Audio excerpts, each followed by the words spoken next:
네, 뉴스업 시작하겠습니다. 계엄 해제 방해 의혹과 관련해 국민의힘 조경태 의원이 내란 특검에 조금 전에 참고인 신분으로 출석했습니다. 현장으로 가보겠습니다. 오늘 수사 응하시게 된 계기 먼저 말씀해 주실 수 있을까요? 저는 아직도 내란은 끝나지 않았다 이렇게 보고 있고요. 당내에 내란 동조 세력이 저는 존재하고 있다 이런 생각을 많이 합니다.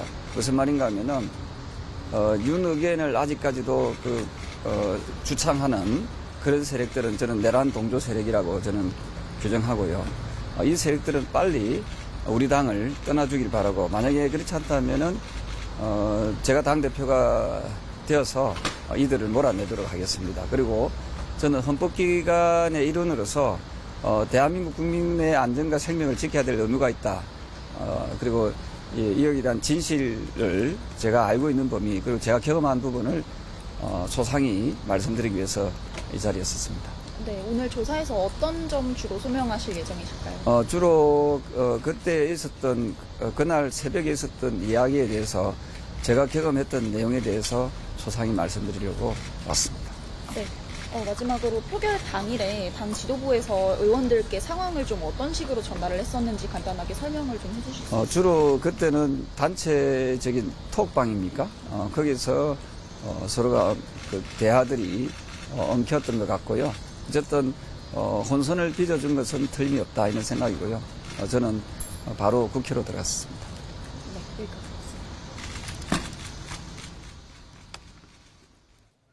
네. 자, 조경태 의원이 조금 전에 특검 사무실로 출석을 했습니다. 아직도 내란은 끝나지 않았다. 당내 동조 세력이 존재한다라고 언급을 했고요. 당내 동조 세력은 빨리 우리 당을 빠져나가야 하고, 그렇지 않으면은 자신이 당 대표가 돼서 몰아내겠다라는 언급까지 했습니다. 관련되는 내용은 추가적으로 들어오는 대로 계속해서 전해드리도록 하겠습니다. 네, 김건희 여사 특별검사팀이 나토 순방 목걸이 의혹과 관련해 서희건설에 대한 압수수색을 진행하고 있습니다.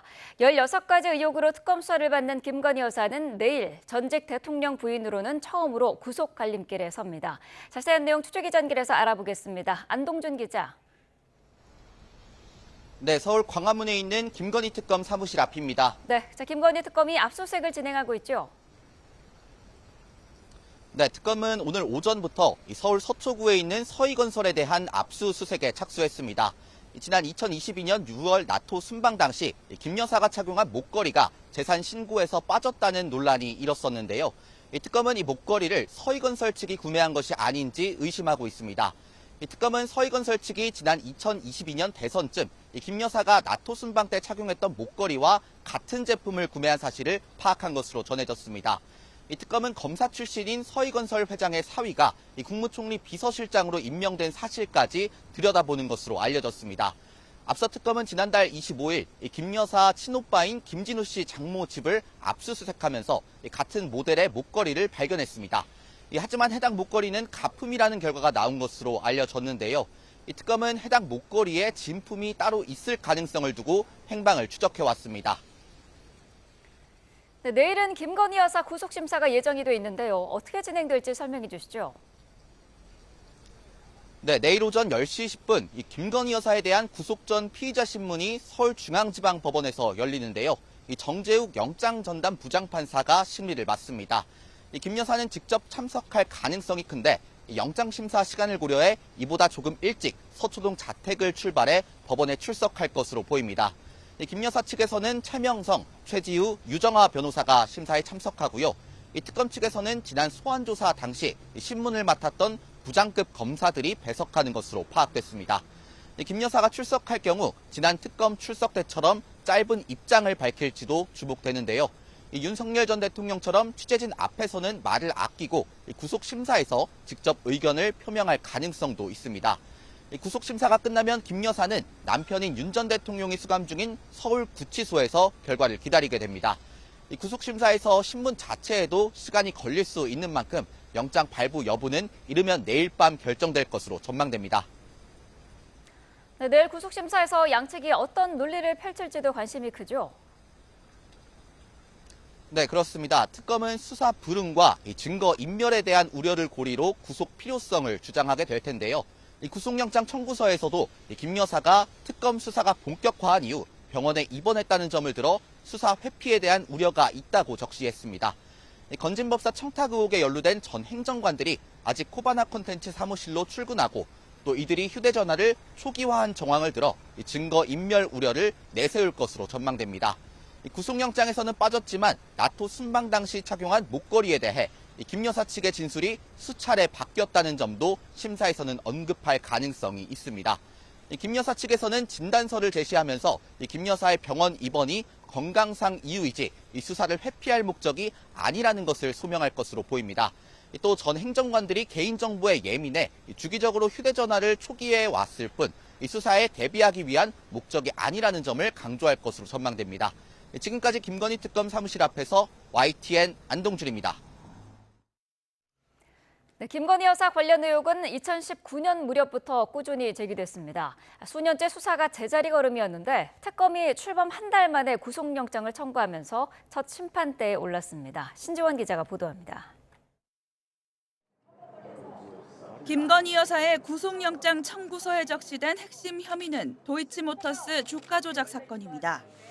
윤석열 전 대통령이 검찰총장 후보자였던 2019년부터 이미 관련 의혹이 불거졌지만 후보자 배우자가 도이치파이낸스 주식 매매를 한 부분에 대해서 주식 매매 계약서를 요청을 했습니다마는 제출을 안 하고 있습니다. 이듬해 고발장이 접수된 이후에도 검찰 수사는 4년 3개월이 지나서야 불기소로 일단락됐습니다. 특히 수사 과정에서 윤 전 대통령이 20대 대선에 출마해 당선되며 수사팀과 지휘부가 3차례 바뀌었고 윤 전 대통령이 탄핵 선고를 받은 지난 4월에는 서울고등검찰청이 전격적으로 재수사에 나서는 등 우여곡절을 겪었습니다. 정치 브로커 명태균 씨를 둘러싼 공천 개입 수사도 1년 넘게 지지부진했습니다. 창원지검에서 뒤늦게 수사에 착수해 명 씨와 김영선 전 국회의원을 구속했지만 사건을 넘겨받은 서울중앙지검은 수차례 조율해도 김 여사를 소환하지는 못했습니다. 건진법사 의혹을 수사한 서울남부지검은 올해 윤 전 대통령 부부를 참고인 신분으로 압수수색하는 데 그쳤습니다. 반면 김건희 특검의 행보는 그간의 검찰 수사와는 대조적입니다. 지난달 출범 하루 만에 동시다발 압수수색에 나섰고 도이치 주가 조작 의혹의 핵심 인물인 이종호 전 블랙펄 인베스트 대표를 구속하는 등 속도전을 펼치고 있습니다. 결국 김 여사의 구속영장 심사 결과에 따라 특검 수사에 결정적 영향을 미치는 것은 물론 수년간 같은 의혹에 매진했던 검찰 수사도 도마 위에 오를 전망입니다. YTN 신지원입니다. 네, 지난 2주간 법원 휴정기로 중단됐던 윤석열 전 대통령의 내란 혐의 형사재판이 오늘부터 다시 시작됩니다. 서울중앙지방법원은 오늘 오전 10시 15분 내란 우두머리 혐의를 받는 윤 전 대통령의 공판기일을 진행합니다. 다만 윤 전 대통령은 건강상 사유를 들어 불출석할 것으로 보입니다. 윤 전 대통령 변호인단은 최근 기자회견을 통해 지금 건강 상태로는 재판에 나갈 수 없다고 밝힌 바 있습니다. 이상민 전 행정안전부 장관의 구속기간을 연장한 내란 특검이 구속적부심 기각 결정을 이끌어내면서 수사에 탄력을 받았습니다. 특검은 이 전 장관에 대한 내란 공모 혐의 추가 조사는 물론 관련자 조사도 계속 진행할 계획입니다. 신규혜 기자입니다. 이상민 전 행안부 장관이 받고 있는 혐의는 크게 두 갈래로 나뉩니다. 12.3 계엄 당일 이 전 장관이 국무회의장에서 보인 태도가 어땠는지는 윤석열 전 대통령 탄핵 심판에서의 위증 혐의로, 증인은 비상계엄 선포 전후로 대통령 집무실에서 대통령 또는 국방부 장관으로부터 비상계엄과 관련된 어떤 지시사항이 기재된 쪽지 받으신 적 있으십니까? 전혀 없습니다. 소방청에 언론사 단전단수 지시를 내린 게 맞는지는 직권남용 혐의로 각각 이어집니다. 주요 언론사에 대한 단전 단수를 할 때 소방청이 협조해라 이런 지시 있었습니까? 약간 그런 뉘앙스였어요. 또 이 두 혐의는 내란 중요 임무 종사 혐의와도 맞닿아 있습니다. 특검은 각 혐의의 증거를 확보하기 위해 조사를 빠른 속도로 이어왔습니다. 대통령실 CCTV에 포착된 국무회의 당시 이 전 장관의 행적을 입증하기 위해 최상목 전 경제부총리 등 국무위원들을 잇따라 소환했고 단전 단수 지시 관련해서는 소방청 지휘부를 불러 조사했습니다. 앞서 특검은 혐의의 중대성과 증거인멸 우려 등을 앞세워 이 전 장관을 구속하는 데 성공했는데 한 차례 구속기간을 연장한 데 이어 구속적 부심 기각 결정까지 이끌어냈습니다. 이제 3가지 혐의에 대해 남은 수사기간은 열흘 남짓.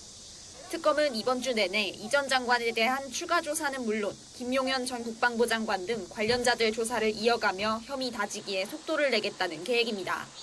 YTN 신기혜입니다. 이재명 대통령이 오늘 임시 국무회의를 열어 조국 전 조국혁신당 대표 등에 대한 특별 사면 여부를 결정합니다. 대통령실은 대변인 공지를 통해 오늘 오후 2시 30분 임시 국무회의에서 특별 사면과 특별 감형 등에 관한 건의, 심의 의결될 예정이라고 밝혔습니다. 그동안 대통령실은 12일 정기 국무회의에서 특별 사면이 다뤄질 것으로 보인다고 설명해왔으나 예정보다 하루 앞당겨 특별 사면건을 원포인트로 심의하기로 한 것입니다. 이와 관련해 조 전 대표를 포함한 정치인 사면에 대한 논란을 빨리 정리하고 국정과제에 집중하겠다는 이 대통령의 의중이 담긴 것이란 해석이 나왔습니다. 더불어민주당 정청래 대표 체제 출범 뒤 처음으로 고위 당정협의회가 열렸습니다. 당과 정부, 대통령실은 최근 논란이 된 주식 양도소득세 대주주 기준 문제를 논의했지만 결론을 내지 못한 채 좀 더 숙고하기로 했습니다. 임성재 기자의 보도입니다. 민주당 신임 지도부 출범 뒤 처음으로 한자리에 모인 완전체 당정대. 다시금 원팀을 외치며 이재명 정부의 성공을 위해 힘을 모으자고 의기투합에 나섰습니다. 당정대가 하나의 심장으로 뛰겠습니다. 당정대는 시종일관 완전일체의 책임 공동체가 돼야 한다고 믿습니다. 민심 등을 고려해 국정 현안을 다루는 자리인 만큼 최근 개인 투자자들의 거센 비판에 직면한 주식 양도소득세 대주주 기준 문제가 논의 테이블에 올랐습니다. 일각에선 여권에서도 의견이 갈리는 문제에 정부가 여당의 의견을 받아 그 기준을 10억에서 50억 원으로 다시 완화할 거란 예상도 나왔지만 결론엔 이르지 못했습니다. 긴밀하게 논의하고 조율을 하였으며 향후 추이를 조금 더 지켜보며 숙고하기로 하였습니다.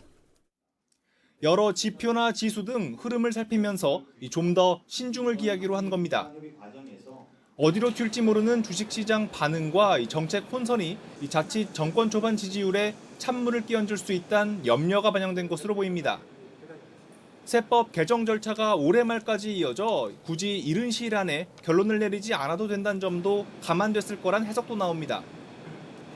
이번 협의회에선 또 한미 관세 협상 후속 조치와 경주 에이펙 정상회의 성공 개최 등 굵직굵직한 현안도 주요 안건으로 다뤄졌습니다.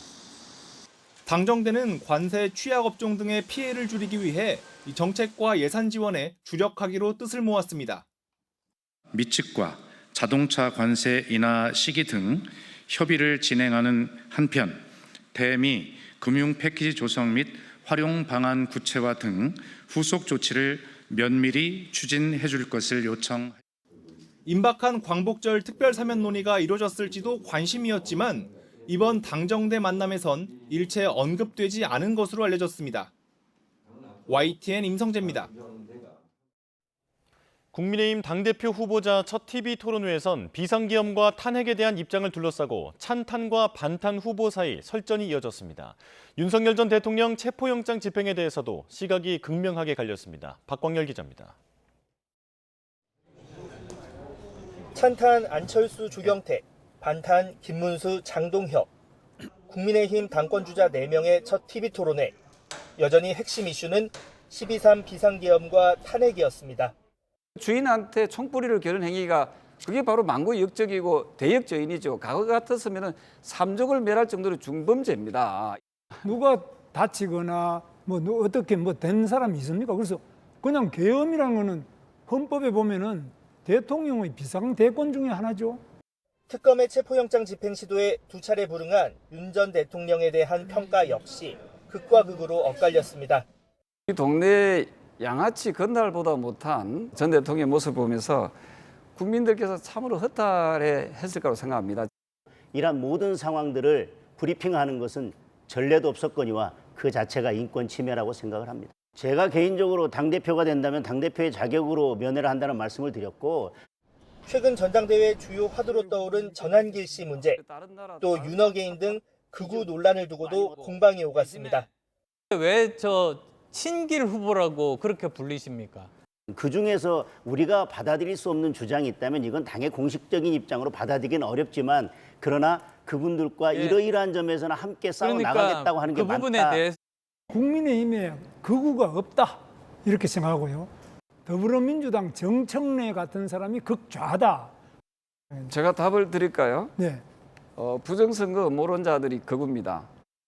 찬탄 반탄 구도 속 각자의 지지층 눈도장을 더 찍기 위한 진영별 주도권 경쟁도 펼쳐졌습니다.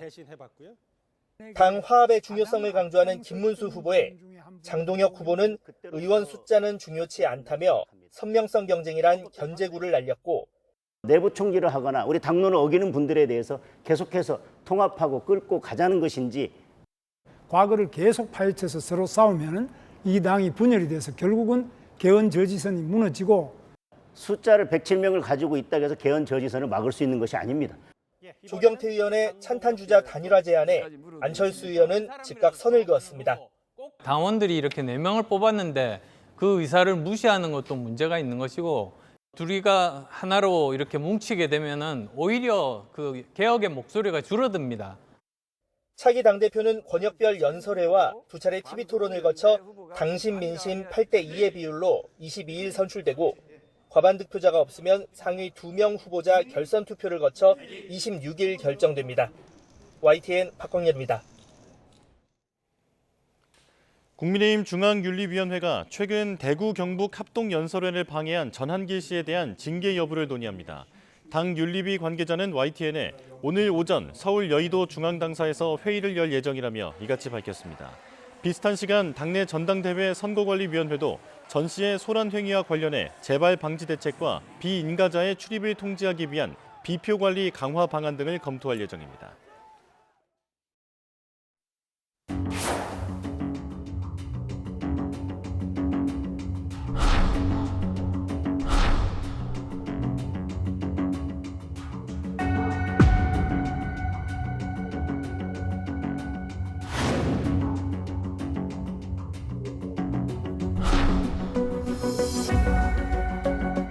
내란 세력이 처음부터 기획해서 과도하게 몰고 간 측면이 있거든요. 경중의 문제하고 상관없이 희생자였던 건 틀림없거든요. 사면은 마음의 빚이나 정치적 배려로 결정될 일이 아닙니다. 허탈해하는 국민들의 표정을 이 대통령은 직시해야 합니다.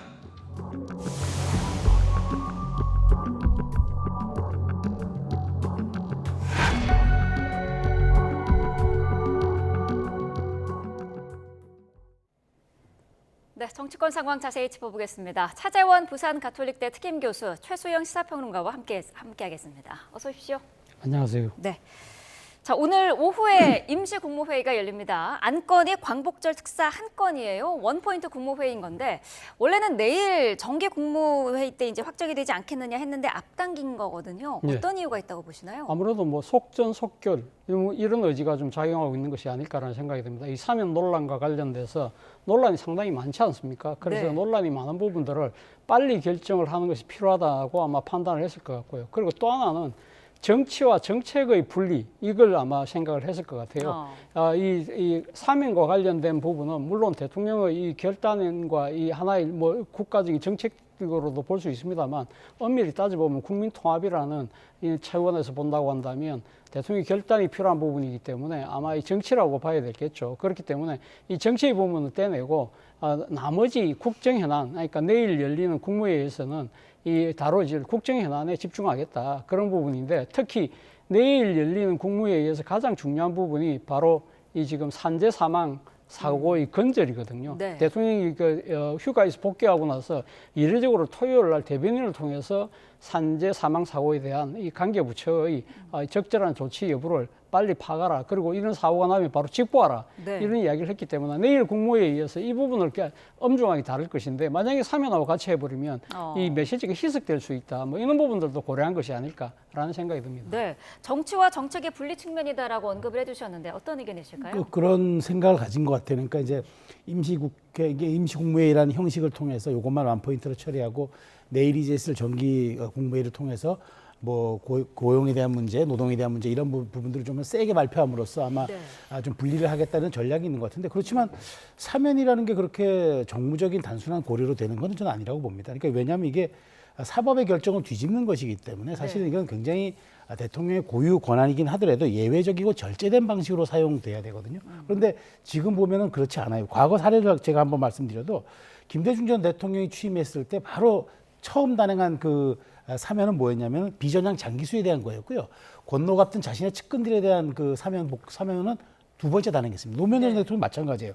처음에 취임하자마자 공안 시국 사법 위주로 하고 그다음에 3년 후에 안희정 전 자신의 측근 사면했거든요.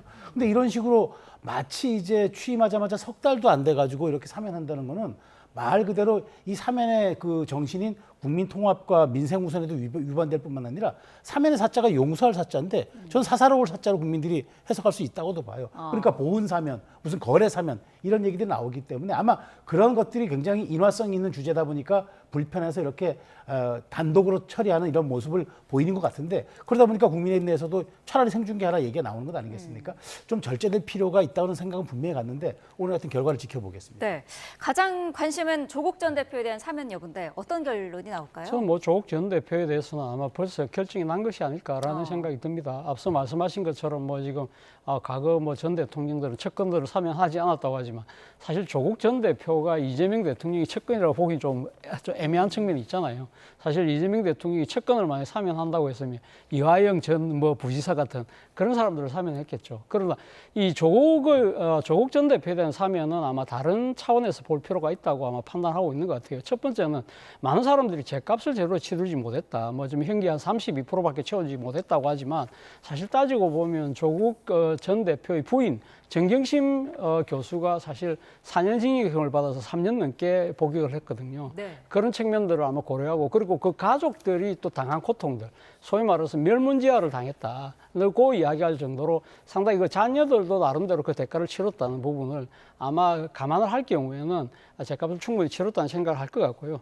두 번째는 조국 전 대표가 정치 검찰의 희생양이라는 측면이 있다는 것이죠. 물론 이 자녀들의 입시 부분, 비리 부분은 충분히 잘못된 부분이 있지만 그에 비해서 과도한 행보를 당하고 그런 식으로 또 그리고 이 조국 사태를 통해서 당시 수사를 지휘했던 당시 검찰총장이 정치적 영달을 깨하는 하나의 도구가 돼버렸다. 그런 측면에서는 조국 전 대표가 정치적 희생양이기 때문에 구제를 할 필요가 있다는 것이고 또 하나 간과할 수 없는 것이 사실 탄핵의 물꼬를 트는데 조국 전 대표가 결정적인 역할을 했다는 것이죠. 네. 지난해 총선 때 사실 조국혁신당이 들고 나왔던 구호가 그거 아닙니까? 3년은 너무 길다. 당시만 하더라도 야 이게 말이 돼? 라고 생각했지만 그러한 이 노력들이 결국은 지난해 연말에 대통령 탄핵으로 이어졌고 그리고 올해 파면으로 이어졌다는 그런 측면을 아마 민주당 입장에서는 간과할 수 없다는 측면이 있겠죠. 근데 그 조국 전 대표뿐만 아니라 아내인 정경심 전 교수 그리고 최강욱 전 의원 등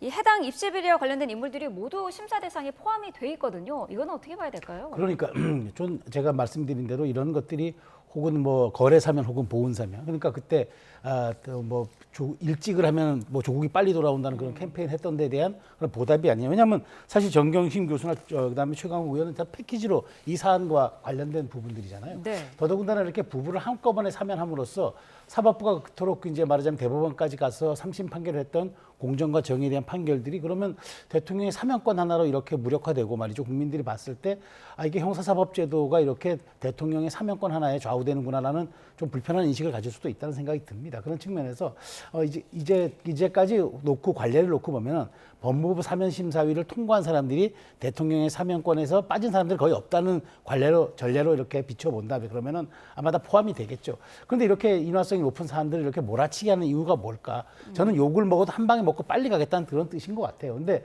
대통령의 국정 지지율이 어쨌든 3년 3개월 동안 그렇게 말하자면은 하락세를 보이지 않고 있고, 그다음에 야당이 이렇게 질이 멸렬해 있는 상태에서 논란이 되거나 좀 인화성 강한 이런 좀 휘발성 있는 이런 소재들을 한꺼번에 빨리 처리하고 나는 국정과 민생에 집중하겠다 이런 것 같은데, 그렇지만 국민의 기억은 그렇게 간단하지가 않습니다. 이 모든 것들이 대통령의 오만과 독주로 비춰질 수 있는 그런 부분들이 있기 때문에 이런 축적의 시간을 거친다 그러면은 저는 다른 역풍으로도 나타날 수 있다고 보기 때문에 어찌됐건 뭐 마음의 결정은 내렸겠고 오늘 국무회에서 발표는 하겠습니다만은 이런 것들이 굉장히 국민 정서와 법 감정 혹은 감정선을 건드릴 수 있는 중요한 소재가 될 수도 있다는 점은 좀 인식을 해야 될 것 같다는 생각이 듭니다. 네, 윤미향 전 의원도 논란이 되고 있는데 민주당에서는 사법 피해자로 지칭을 하고 있거든요. 어떤 입장이실까요? 어떻게 사법 피해자가 될 수 있을까요? 대법원이 분명히 그 위안부 할머니들에 대한 문제, 그 횡령 문제로 징역 1년 6개월에 그다음에 그 집행유예 3년이라는 실형을 선고하지 않았습니까? 네. 그런데 왜 특히 광복절일까요? 아니 제가 아까 말씀드린 대로 조금 사면이라는 건 고도의 정치적인 어떤 대통령의 행위이기 때문에 좀 약간 순차적이고 그다음에 어떤 그런 사안을 보는 케이스 바이 케이스로 할 수도 있었을 텐데 굳이 이렇게 말하자면 광복절이라는 더군다나 이번에 80주년인데 이런 의미에 퇴색되는 저런 분들을 끼워놓고 또 저런 분을 지금 국민을 조롱하고까지 있어요. 그럼 이런 분들을 그렇게까지 할 이유가 뭐가 있을까? 이것 또한 지지층의 요구일까? 저는 이건 좀 다르다고 봅니다. 이거는 혹시라도 윤석열 정부를 검찰 정부로 어떤 프레이밍하기 위해서 그 당시에 있었던 모든 일들, 사실 이게 문재인 정부 때 있었던 일이고 윤석열 대통령이 검찰총장과 중앙지검장 있을 때 재판이 진행되는 상황이었지만 그런 식으로 몰아가려는 또 하나의 의도는 아닌지, 그렇게 해서 물타기해서 이런 것들에 대한 어떤 논란들을 좀 미리 제거하고 가겠다는 뜻은 아닌지 상당히 좀 사실 의도가 저는 불순한 생각이 듭니다. 네, 윤미향 전 의원을 광복절에 사면하는 거는 이완용을 친일 명단에서 빼는 것과 같다는 게 국민의힘 입장인데요. 저는 국민의힘 입장에서는 충분히 그렇게 이야기를 할 수 있고 상당수 국민들도 저는 그렇게 생각할 가능성이 있다고 봅니다. 네. 사실 이제 윤미향 전 의원 부분에 대해서는 저는 오늘 결정이 아마 지금 여권 내에서 원로들이 추천하니까 이렇게 나름대로 제언을 했다 그런 측면에서 결정난 것처럼 보이지만 저는 정말 이재명 정부가 전 정권들하고는 다르다는 부분을 보여주려고 하면 이 윤미향 전 의원 부분에 대해서는 생각을 좀 달리 해야 될 필요가 있다는 생각이 듭니다. 네. 사실 지금 아까 말씀하신 것처럼 지금 광복절이잖아요. 광복절이라는 측면에서 본다고 한다면 윤미향 전 의원의 사면을 이 지금 이야기하는 쪽에서는 정의기억연대라는 이 일제강점기 때 피해자인 위안부 할머니들의 여러 가지 인권 억울한 부분을 풀어주고 그분들의 권리를 되찾아줬다는 그런 부분들의 아주 그런 측면에서 본다고 한다면 적절한 사면이라고 볼 수 있지만 또 다른 측면에서는요, 사실 이 윤미향 전 의원의 횡령 부분을 제기했던 부분이 했던 당사자가 이용수 할머니잖아요. 네. 이용수 할머니가 일제강점기의 대표적인 하나의 피해자라고 한다면 그 피해자를 속된 표현으로 하면 등을 친 셈인데 이것이 과연 맞느냐, 그런 측면에서 봤을 때는 공보다는 과가 제가 생각했을 때 더 있다는 생각이 들고요. 네. 그리고 또 하나 부분은 사실은 지금 이 국민 통합이라는 차원에서 이 사면이 이루어집니다만 윤미향 전 의원 같은 경우는 저는 상당히 결정이 되고 난 뒤에는 상당히 또 다른 하나의 국민 일종의 통합을 저해하는 요소로 작용할 가능성이 높다. 그리고 사실 이 윤미향 전 의원이 이번 사면 대상에 포함됐다고 했을 때 비판 여론이 일었잖아요. 그러니까 거기에 대해서 윤미향 전 의원이 내보인 태도가 욕하는 것들 참 불쌍하다는 식의 이야기들이 상당히 이 비판하는 국민 여론을 좀 더 자극하는 측면이 있다. 그런 측면에서 봤을 때는 대통령께서 끝까지 고민을 한 번 더 할 필요가 있다는 생각이 듭니다. 네, 결정은 오늘 오후에 되니까요. 좀 지켜봐야 될 것 같습니다. 어제 고위 당정협의회가 열렸습니다. 주식 양도세와 관련된 논의가 있었는데 결론을 내리지 못했어요. 추이를 조금 더 지켜보고 숙고하기로 했다라는 정도만 이제 결론이 나온 건데 어떻게 보셨습니까? 일단 두 가지 측면에서 상당히 고심이 깊은 것 같아요. 첫 번째는 현실과 원칙 사이의 고민이죠.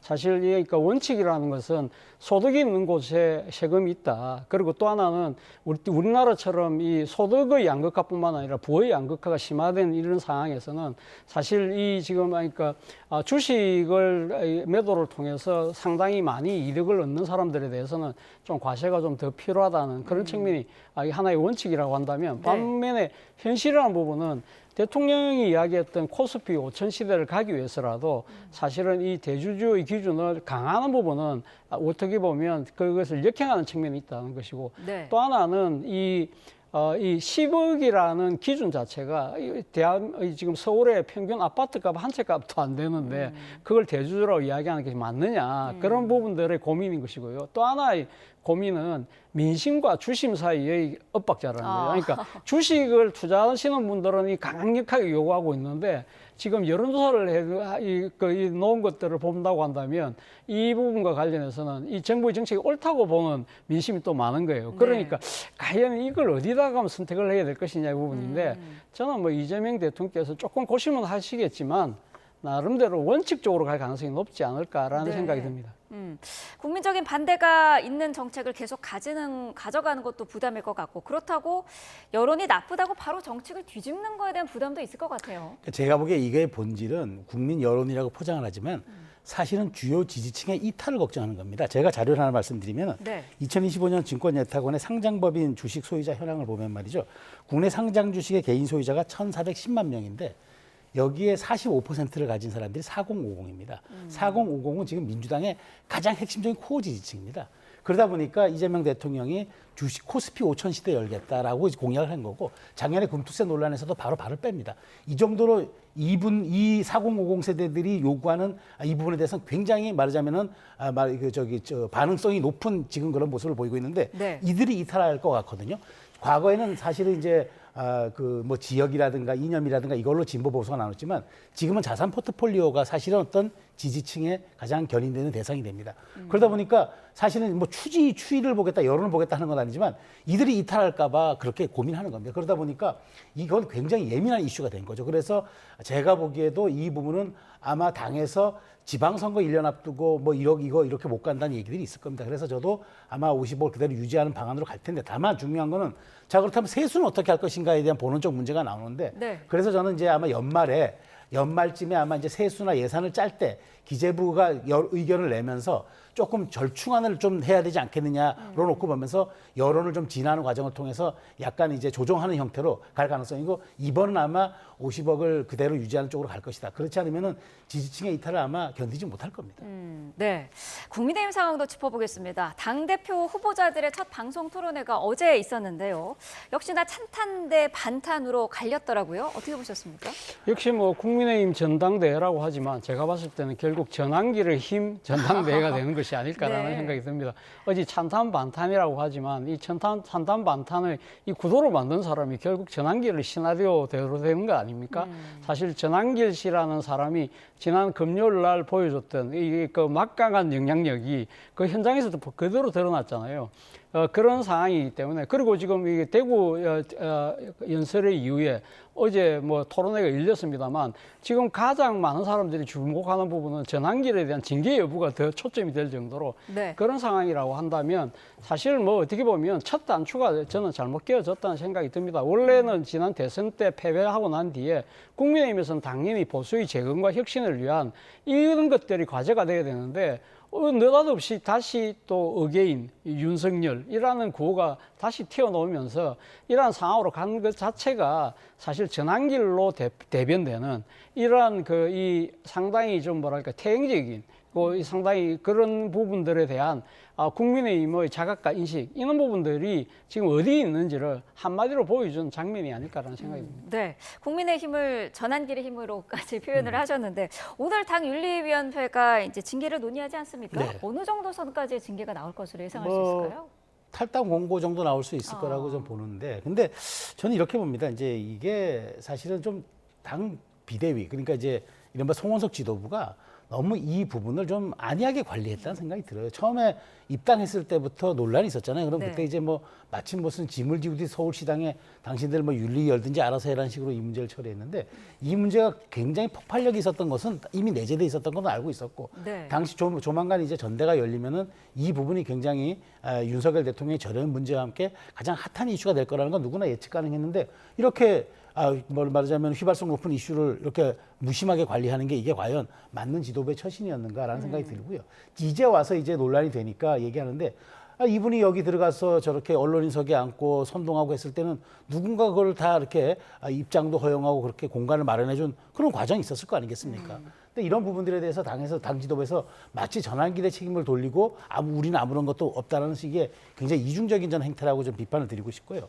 어쨌든 지금 이분들이 주장하는 키워드는 세 가지입니다. 비상계엄은 정당했고 부정선거 있었고 탄핵 찬성은 배신이라는 얘기인데 이게 지금 국민의힘의 미래를 여는 세 가지 키워드가 아니지 않습니까?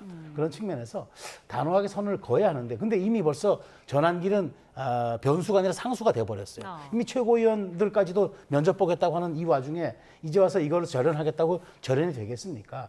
그런 측면에서 저는 이제는 말하자면 4강 구도에서 이제 결선 투표로 가는 이 과정을 통해서 당대표를 뽑는 과정을 통해서 결국은 당원 80%의 이 합리적 집단 지성을 발휘해 줄 수밖에 없다. 그러지 않고는 뭐 전환기를 끊어낸 던들 지금 이렇게 말하자면 이미 현실적으로 영향을 끼치는 상황에서 8월 20일 전대까지 그러면 아무런 침묵하겠습니까? 본인도 나를 징계한다면 그걸 부당하다고 본인은 여기 항거하겠다고 또 얘기를 하는 이런 와중에서 어찌됐건 당 지도부의 미온적인 그다음에 뜨뜻미지근한 이런 말하자면 거리두기가 오늘 같은 화를 불렀다고 저는 생각합니다. 전환길 씨에 대한 징계는 어떤 식으로든 나오겠습니다만 문제는 당 일부에서는 이게 내부 총질이다. 징계에 대한 비판의 목소리가 있는 것도 사실이거든요. 그게 바로 지금 상당히 그러니까 국민들이 걱정하는 국민의힘의 현실에 대한 그 뭐랄까요 상당한 비판이 거기에 모임이 있는 것이죠. 네. 앞서 제가 전환길의 힘 전당대회라고 했지만 사실 지금 진행되는 양상이 그렇지 않습니까? 사실 이 모든 이 구도 자체를 전환길 씨의 의도대로 뜻대로 지금 만들어져 있는 것이고요.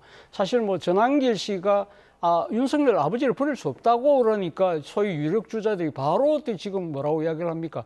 윤석열 전 대통령 면회가겠다, 재입당하겠다, 계엄 옹호 이야기가 바로 나오잖아요. 그렇다고 한다면 이거는 전환길의 뜻대로 국민의힘의 전당대회가 그대로 가고 있는 것이고 그리고 공교롭게도 전환길의 면접에 응한 사람이 또 상당히 선두권을 지금 다투고 있다는 겁니다. 네. 그렇다고 한다면 전환길의 낙점대로 가는 상황이라고 한다면 끝나고 난 뒤에 이 두 사람 중에 한 명이 유력주자 중 한 명이 만약에 당대표가 될 경우에는 전환길 최고위원 시대가 열리지 않는다는 보장이 있을까요? 그만큼 지금 시대착오적인 태행의 모습을 보여주고 있는 것이 국민의힘의 전당대회라는 것입니다. 이런 상황을 지켜보던 민주당의 정청래 대표 자신은 이춘석 의원을 징계를 했으니까 국민의힘도 전환길, 권성동, 추경호를 강력히 조치하라라고 주장을 했어요. 그러면서 정당 해산을 또 언급을 했는데 어떻게 들으셨나요? 이건 전략입니다. 지금 정당 해산을 이야기하는 거는 오히려 이 내란 프레임을 강화함으로써 국민의힘을 더 궁지로 몰아넣겠다는 건데 여권의 입장에서는 이득이 있어요. 이른바 강선우 논란서부터 지금 사면 복권 논란, 그다음에 이춘석 논란까지 네. 한꺼번에 덮을 수 있는 게 이게 위헌정당이거든요.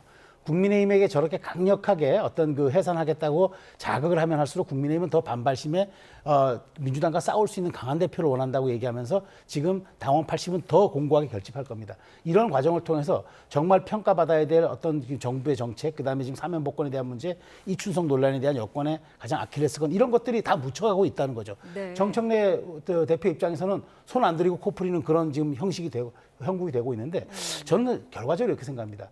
여당 대표가 야당을 자꾸 없애겠다고 하는 게 이건 결과적으로 정치적 자유행위입니다. 아니 파트너 없이 가겠다는 게 정치에서 가능합니까? 대화와 타협이 정치의 본령이고 민주주의의 꽃인데 그걸 안 하겠다는 여당 대표가 과연 여당 대표입니까? 그런데 지금 이렇게 얘기하는 건 제가 말씀드린 대로 아주 정략적 의도가 있는 거죠. 그런데 이런 식으로 가게 되면 정치는 누가 보고 납니까? 그런 측면에서 정청래 대표가 지금 강하게 위헌정당 얘기하는 거는 단기적으로 민주당에게 사탕일지 몰라도 장기적으로 민주당에 독이 됩니다. 안철수 의원이 여기에 발끈했습니다. 그 입 다물라라고 하면서 헌법재판소의 경고를 잊지 말라라고 했는데요. 지난 탄핵심판 때 헌재에서 그 민주당의 어떤 입법 폭거라든지 이런 것도 지적이 있지 않았었습니까? 그렇죠. 그러니까 민주당이 그러니까 사실 어떻게 보면 윤석열 대통령이 비상계엄을 이끌어냈던 측면이 있다. 뭐 그런 부분들을 뭐 그러니까 지금 찬탄이든 반탄이든 모든 주자들이 그 부분은 인식을 같이 하고 있는 것 같아요. 네. 자, 그럼에도 불구하고 제가 생각했을 땐 그렇습니다. 그러니까 정청래 대표가 이렇게 국민의힘에 대해서 이렇게 강하게 지금 이 이야기를 하는 부분은요. 결국은 지금 국민의힘에서 이춘석 의원 사태를 두고 일종의 뭐랄까요. 그러니까 지금 국민의힘 추천 특검을 하자는 그 부분은 우리 못 받겠다. 그 이야기를 지금 하고 있는 것이죠. 사실 정청래 대표 입장에서는요. 그러니까 지금 우리 눈안에 있는 이 뭐랄까요. 티끌보다 당신 눈안에 있는 델보부터 봐라. 그 이야기를 하고 있는 겁니다. 네. 예를 들면 그 델보라는 것이 그게 내란 행위이기 때문에 그 내란 행위 훨씬 더 엄중한 거 아니야? 그렇기 때문에 건성동, 추경호 이 두 사람 같은 경우가 지금 그러니까 특검의 수사 대상이니까 이 두 사람부터 먼저 하라는 이야기인데 네. 저는 뭐 정청래 대표가 뭐 그런 식으로 이야기하는 부분들은 뭐 여당의 대표가 그렇게 이야기할 수 있다라고 생각할지 모르겠지만 그러나 그런 부분들에 대해서도 저는 조금 이게 뭐랄까요? 이 정치 전략적인 측면에서는 한 번쯤 이 재고가 필요하다. 왜냐하면 정청래 대표가 계속적으로 거들수록요. 이런 식으로 거들수록 이 국민의힘 내에 소위 말하는 반탄 후보들의 입지가 점점 더 축소되고 네. 점점 더 전환기의 목소리 귀를 기울이는 이 일종의 뭐랄까요? 찬탄 후보들의 득실할 수밖에 없는 그런 행보로 간다는 겁니다. 그렇기 때문에 저는 뭐 이 여당 대표가 야당의 전당대회 끝날 때까지는 여러 가지 그러니까 이 좀 뭐랄까요 이 이야기를 하는 것은 자제할 필요가 있다는 생각이 듭니다. 네. 마지막으로 이 부분 하나만 네. 좀 질문을 드려보죠. 조금 전에 조경태 의원이 특검의 참관 신문으로 소환되면서 아직 내란을 끝나지 않았다. 당내 동조 세력이 있다라고 얘기를 하지 않았습니까? 그러면서 빨리 이 동조 세력이 우리 당을 빠져나가야 되고 그렇지 않으면 자신이 당대표가 되면 몰아내겠다라는 표현을 썼어요. 이거는 어떤 의미일까요? 지금 제가 아까 말씀드린 대로 당원 80과 여론조사 20에 이제 결선 투표가 가는 구조니까 마지막 투표가 여기에 이제 그걸 호소를 한 겁니다. 결국에는 상대가 이제 그러니까 내란 정당으로 헌법재판소에서 우리를 갖다가 없애겠다고 얘기하는 이 와중에 우리가 거기에 아직도 절연하지 못하고 있는 한 언제나 끈은 달려 있다. 그런데 지금 그렇지 않아도 탄핵에 찬성했던 안철수, 조경태의 입지가 점점 더 축소되고 있는 상황에서 이런 식으로 마지막 저는 승부수를 뒤집는 이제 그런 그 카드를 꺼냈다고 보는데 결국 이것 또한 안철수, 조경태 단일화가 없는 한 제가 네. 보기에 쉽지 않을 겁니다. 그런 측면에서 조경태 의원이 지금 이른바 탄핵에 찬성했던 사람들이 입지가 축소되고 있는 점에 대한 굉장한 위기감을 드러낸 발언이 아닌가 저는 그렇게 분석합니다. 네, 알겠습니다. 자, 두 분 말씀 여기까지 듣겠습니다. 차재원 부산가톨릭대 특임교수, 최소영 시사평론가와 함께했습니다. 고맙습니다.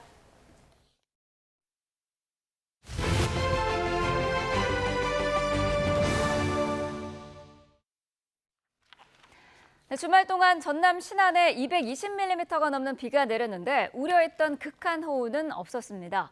비구름대는 남쪽 바다로 물러갔지만 이번 주 중부지방을 중심으로 또 한 차례 국지성 호우가 예상됩니다. 고한석 기자입니다. 주말 남해안 지역에는 고온다습한 북태평양 고기압과 북쪽의 찬 공기가 만나 장마철에나 볼 수 있는 정체전선이 다시 만들어졌습니다. 강한 비구름대가 형성되면서 이틀 사이 전남 신안에 226mm 폭우가 내렸고 강진, 완도, 장흥에도 많은 비가 쏟아졌습니다. 정체전선이 남쪽으로 물러나면서 비는 서서히 멈췄지만 전국에는 다시 최고 체감온도 31도 이상의 무더위가 찾아왔습니다. 이번 여름 북태평양 고기압이 확장과 수축을 반복하면서 폭염과 폭우가 짧은 기간 번갈아 찾아오는 현상이 나타나는 겁니다. 올해 같은 경우에는 북태평양 고기압이 우리나라를 덮고 있다가 이제 열대저기압이 지나가게 되면서 일시적으로 그 구조가 와해된 상태였기 때문에 다시 한번 이제 북태평양 고기압이 남쪽에서부터 확장하는 형태가 정체전선은 이번 주 다시 북상합니다. 주초 남부지방을 시작으로 수요일에는 전국에 비가 내릴 것으로 예보됐습니다. 특히 이번에는 중부지방을 중심으로 또 한 차례 국지성 호우를 쏟아낼 것으로 보입니다. 하지만 기온은 32도 안팎으로 여전히 높아 덥고 습한 한 주가 될 전망입니다. YTN 고한석입니다. 최근 온라인 공간에 폭파 협박글이 잇따르는 가운데 이번엔 서울올림픽공원 체조 경기장에 폭발물을 설치했다는 신고가 당국에 접수됐습니다. 휴일 공연을 기다리던 관객 등 2천여 명이 긴급 대피했는데 이번에도 실제 폭발물은 없었습니다. 권민석 기자의 보도입니다. 대표적인 K-팝 공연장 서울 올림픽공원 K스포돔 주변이 경찰과 소방 인력으로 가득합니다. 휴일 오후 2시쯤 이곳에 폭발물이 설치됐다는 신고가 접수되면서 경찰 특공대까지 나서 수색 작업을 벌였습니다. 신원을 알 수 없는 인물이 자신을 변호사라 칭하며 K스포돔에 고성능 폭탄 여러 개를 설치했다. 많은 희생이 있을 거라고 협박한 건데 이 같은 내용의 팩스를 받은 한국체육산업개발 측은 즉시 경찰에 관련 내용을 전했습니다. 하지만 수색 결과 실제 폭발물은 없었고 주변에 있다가 긴급히 몸을 피한 시민 2천여 명만 더위 속 애꿎은 혼란을 겪어야 했습니다. 대피 인원 중 상당수는 그룹 더보이즈 공연을 보기 위해 일찍부터 와 대기하던 팬들이었습니다. 안내 받은 게 아니라 그냥 트위터에 뜬 거 보고 공지로 알게 됐어요. 마련 되는 공연 따로 없었고 그냥 다 땡볕에서 야외에서 대기했어요.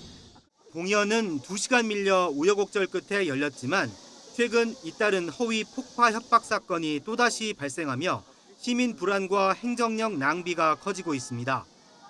경찰은 일본에 있는 거로 추정되는 팩스 발송자를 철저히 수사할 방침입니다. YTN 권민석입니다. 제주에서 바다에 빠진 막내를 구하려다 4남매가 함께 빠져 민간 구조대가 구출했습니다.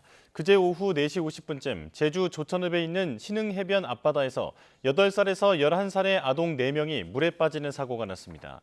이에 제주해양경찰서 해양재난구조대원으로 일하는 인근 레저업체 강사들이 제트스키를 타거나 헤엄쳐 3명을 구조했고 아동 1명은 스스로 물 밖으로 빠져나왔습니다. 4명 중 2명이 호흡곤란을 호소해 병원으로 옮겨졌지만 건강에 큰 이상은 없는 것으로 전해졌습니다. 수업 중 학생의 휴대전화 사용을 제한하도록 하는 법안이 국회 본회의 표결을 앞두고 있습니다. 학습권이 보장될 거라는 기대와 통제만을 내세운 졸속 행정이라는 주장이 엇갈립니다. 윤태인 기자의 보도입니다. 최근 학교 수업 중 학생의 휴대전화 사용을 제한할 수 있도록 한 초중등교육법 개정안이 국회 법제사법위원회를 통과했습니다. 개정안은 교육 목적으로 사용하는 경우 등 학교에서 허용하는 때를 제외하고 학생은 수업 중에 휴대전화 등 스마트 기기를 사용해선 안 된다고 명시했습니다. 또 필요한 경우 학칙으로 교내 스마트 기기의 사용과 소지를 제한할 수 있도록 했습니다. 현재는 학생 생활지도고시에 따라 수업 중 휴대전화를 쓰면 주의를 줄 수 있지만 법적인 강제성을 부여해 갈등을 줄이고 실효성을 높이자는 취지입니다. 청소년 SNS 중독 문제가 심해지고 있는 데다 인권위도 교육 목적으로 휴대전화 사용에 제한을 두는 건 인권 침해가 아니라며 기존 입장을 변경한 것도 법안 추진의 배경이 됐습니다. 입법화를 통한 의미 부여와 법률적 근거가 필요하다는 의견이 각각 있어 논의 끝에 표결을 거쳐 의결하였습니다. 교사들은 강제력을 적용할 확실한 근거가 마련돼 실질적인 학습권이 보장될 거라고 기대합니다. 또 휴대전화를 이용한 불법 녹음 등 교권 침해를 줄이는 데에도 도움이 될 거라고 말합니다. 엄마가 켜놓으라고 했어요. 라던가 그런 경우가 있어요. 이게 강제성이 없다 보니 이제 지도할 때 조금 어려움이 있습니다. 반면 청소년들 사이에서는 학교에서 휴대전화를 쓰지 않는다고 SNS 중독이 해결되는지도 불분명한데 휴대전화 사용을 적절히 조절하도록 교육하는 대신 통제만을 내세운다며 비판하는 목소리가 나옵니다. 나아가 휴대전화를 못 쓰게 했다고 교사를 폭행하거나 휴대전화를 이용해 불법 촬영하는 등의 사건을 학생 전체 문제로 보고 일괄적으로 제한하는 건 인권 침해로 볼 수 있다고 주장합니다.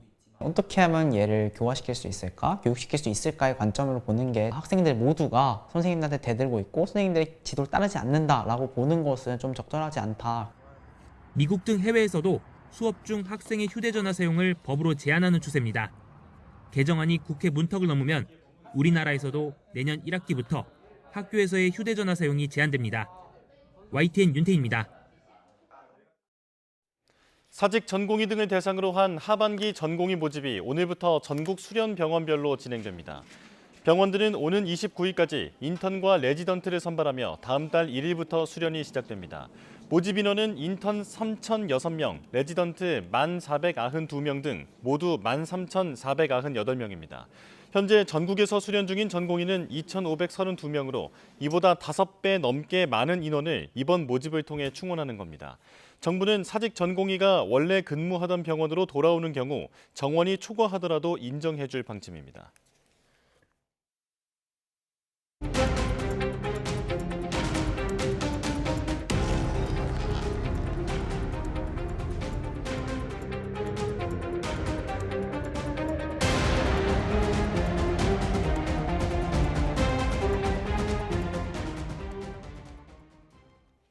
김건희 여사 특별검사팀이 나토 순방 목걸이 의혹과 관련해 서희건설에 대한 압수수색을 진행하고 있습니다. 도이치모터스 주가 조작 등 각종 의혹으로 특검 수사를 받는 김건희 여사는 내일 전직 대통령 부인으로는 처음으로 구속 갈림길에 섭니다. 자세한 내용 취재기자 연결해 알아보겠습니다. 안동준 기자. 네, 서울 광화문에 있는 김건희 특검 사무실 앞입니다. 네, 지금 김건희 특검이 압수수색을 진행하고 있다고요? 네, 특검은 오늘 오전부터 서울 서초구에 있는 서희건설에 대한 압수수색에 착수했습니다. 지난 2022년 6월 나토 순방 당시 김 여사가 착용한 목걸이가 재산신고에서 빠졌다는 논란이 일었는데요. 특검은 이 목걸이와 이 서희건설의 관계성을 의심하고 있습니다. 이 특검은 서희건설 측이 지난 2022년 대선쯤 김 여사가 나토 순방 때 착용했던 목걸이와 같은 제품을 구매한 사실을 파악한 것으로 전해졌습니다. 이후 검사 출신인 서희건설 회장의 사위가 국무총리 비서실장으로 임명됐는데 이 특검은 목걸이에 대가성이 있었는지도 들여다보는 것으로 알려졌습니다. 앞서 특검은 지난달 25일 김 여사 친오빠인 김진우 씨 장모 집을 압수수색하면서 같은 모델의 목걸이를 발견했습니다. 하지만 해당 목걸이는 가품이라는 결과가 나온 것으로 알려졌는데요. 이 특검은 해당 목걸이에 진품이 따로 있을 가능성을 두고 행방을 추적해왔습니다. 네, 내일은 김건희 여사 구속심사가 예정돼 있는데 어떻게 진행되는지 설명해 주시죠. 네, 내일 오전 10시 10분 김건희 여사에 대한 구속 전 피의자 신문이 서울중앙지방법원에서 열리는데요. 정재욱 영장전담 부장판사가 심리를 맡게 됩니다. 김 여사는 직접 참석할 예정인데 영장 심사 시간을 고려해 이보다 조금 일찍 서초동 자택을 출발해 법원에 출석할 것으로 보입니다. 김 여사 측에서는 최명성, 최지우, 유정아 변호사가 심사에 참석하고요. 특검 측에서는 지난 소환조사 당시 신문을 맡았던 부장급 검사들이 배석하는 것으로 파악됐습니다. 김 여사가 지난 특검 출석 때처럼 짧은 입장을 밝힐지도 주목되는데요. 윤석열 전 대통령처럼 취재진 앞에서는 말을 아끼고 구속심사에서 직접 의견을 표명할 가능성도 있습니다. 구속심사가 끝나면 김 여사는 남편인 윤 전 대통령이 수감 중인 서울구치소에서 결과를 기다리게 됩니다. 구속심사에서 신문 자체에도 시간이 많이 걸릴 수 있는 만큼 영장 발부 여부는 이르면 내일 밤 결정될 것으로 전망됩니다. 네, 내일 구속심사에서 양측은 어떤 논리를 펼칠 것으로 전망이 됩니까? 네, 특검은 수사 불응과 증거 인멸에 대한 우려를 고리로 구속 필요성을 주장하게 될 텐데요. 구속영장 청구서에서도 김 여사가 특검 수사가 본격화한 이후 병원에 입원했다는 점을 들어 수사 회피에 대한 우려가 있다고 적시했습니다.